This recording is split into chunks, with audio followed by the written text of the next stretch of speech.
శ్రీ హనుమాన్ చాలీసా గూఢార్థం 3వ ఎపిసోడ్కు మీకు స్వాగతం. ఈ ఎపిసోడ్లో మనం 2 శ్లోకాల ద్వారా హనుమంతుని పరాక్రమం, విద్య, కీర్తి మరియు అతని ఆత్మవిశ్వాసాన్ని తెలుసుకోబోతున్నాం. 4వ శ్లోకం.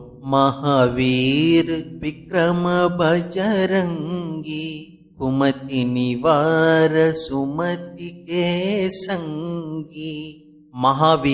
మహావీరుడు, విక్రమ అపారమైన పరాక్రమం కలవాడు, బజరంగి వజ్రము లాంటి శరీరం కలవాడు, కుమతి నివార చెడు బుద్ధిని తొలగించేవాడు, సుమతికే సంగి మంచి బుద్ధి ఉన్న వారి స్నేహితుడు. ఈ శ్లోకం హనుమంతుని శౌర్యాన్ని మాత్రమే కాకుండా మానసిక స్థితి మరియు సత్ప్రేరణ మీద అతని ప్రభావాన్ని తెలియజేస్తుంది. హనుమంతుడు కేవలం శరీర బలంతో గొప్పవాడు కాదు, చెడు ఆలోచనలను తొలగించి మంచి ఆలోచనలకు తోడు నిలిచే తత్వశిల్పి. భజరంగి అంటే శరీరం బలిష్టమైన వజ్రంలా గట్టిది.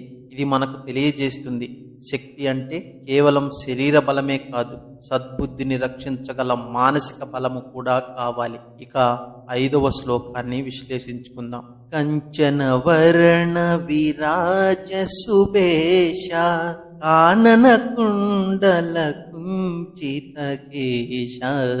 కంచన వర్ణ బంగారు వర్ణం వంటి శరీర ఛాయ, విరాజ సుబేష భాసిస్తున్న శోభాయమాన దుస్తులు, కానన కుండల చెవులకి బంగారు కుండలాలు, కుంచిత కేశ చుట్లు తిరిగినట్లుగా అంటే ఉంగరాలుగా తిరిగి ఉన్న ఆకృతి. ఈ శ్లోకం యొక్క లోతైన అర్థాన్ని ఇప్పుడు పరిశీలిద్దాం.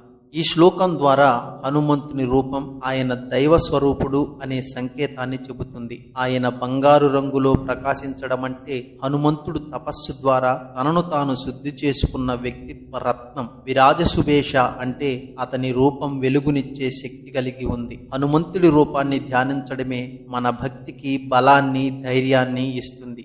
ఈ 2 శ్లోకాల ద్వారా మనం నేర్చుకోవలసింది, శక్తిని ఎప్పుడూ ధర్మ మార్గంలో వినియోగించాలి, చెడు ఆలోచనలను దూరం చేసి మంచి స్నేహితుల మార్గాన్ని అనుసరించాలి, మన రూపం అంతరంగ శుద్ధిని ప్రతిబింబించాలి. హనుమంతుని రూపం మాత్రమే కాదు, ఆయన భావం, విశ్వాసం, పరిజ్ఞానం కూడా మన జీవితంలో నిలకడను తీసుకువస్తాయి.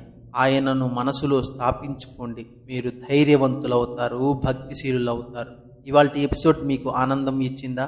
అయితే లైక్ చేయండి, వీడియోను షేర్ చేయండి మరియు మీ భక్తి ప్రయాణం కోసం ఏకే స్పిరిచువల్ టాక్స్ ఛానల్ను సబ్స్క్రైబ్ చేయండి. తరువాత